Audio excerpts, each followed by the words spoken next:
Kigambibwa nti yali omubaka omukyalo wa Kampala wakati w'omwaka 2006 okutuusa mu 2011 Nabilah Nagayi Sempala ne famire ye beewola ensimbi za kuno obukadde 2.5 okuva mu banka ya Equity nga zaali za kukozesa mu kuwenja akalulu mu kulonda kwa 2006 wabula bano zaabalemerera okusasula okuzimalayo.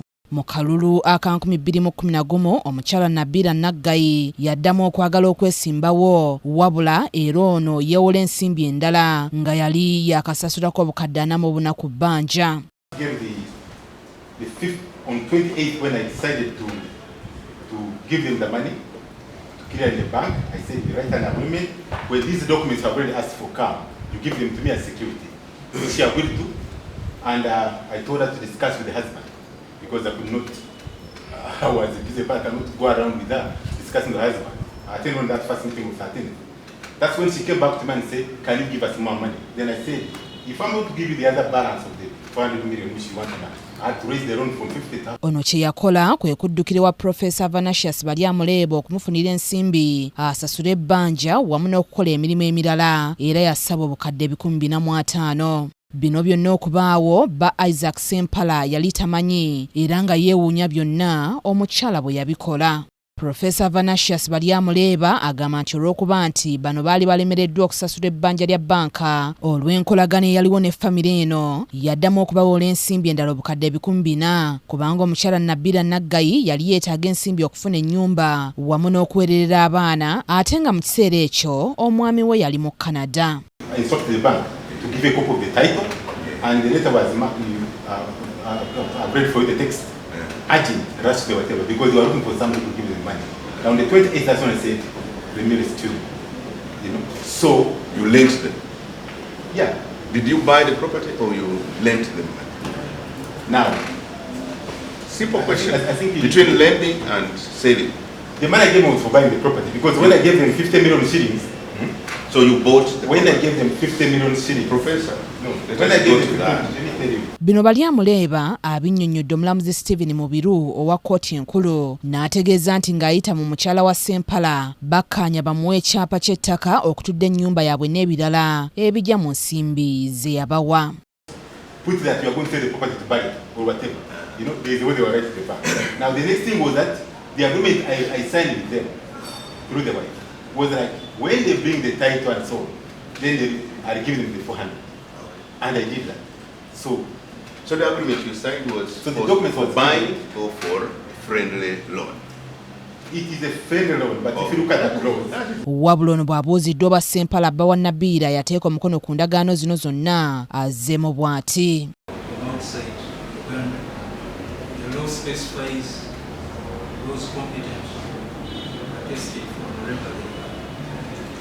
For me to give the 550, what I needed. Were you advised by your lawyers that the instrument was not properly attested?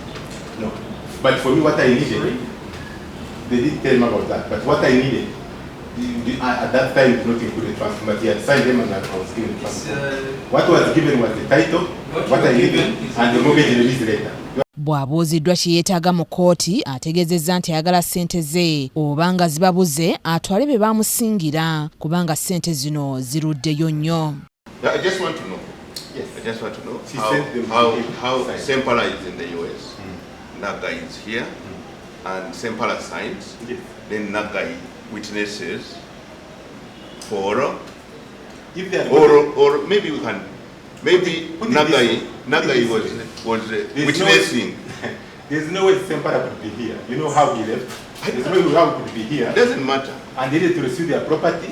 He sent the blank signed transfer forms. Without any witness. Nagayi signed on those forms. As a witness. For They have to complete their part. For Sempala. They have to complete their part. And then my lawyer signed in February 2021. Yeah. Those forms were handed over to me in 2013. So he was witnessing you signing or writing and filling in the transfer. Omulamuzi amubuuzizza oba alina lisiiti za ssente zino agambye nti ssente ze azigaba mu mpeke. It does not mean that every borrowing has to be secured. If you want to borrow with security to say so. And here it is the wife saying so. When is the husband consenting to authorizing this, or that is what I'm looking out for? I think what is there. So I hear that I was being misled because I formed a political party.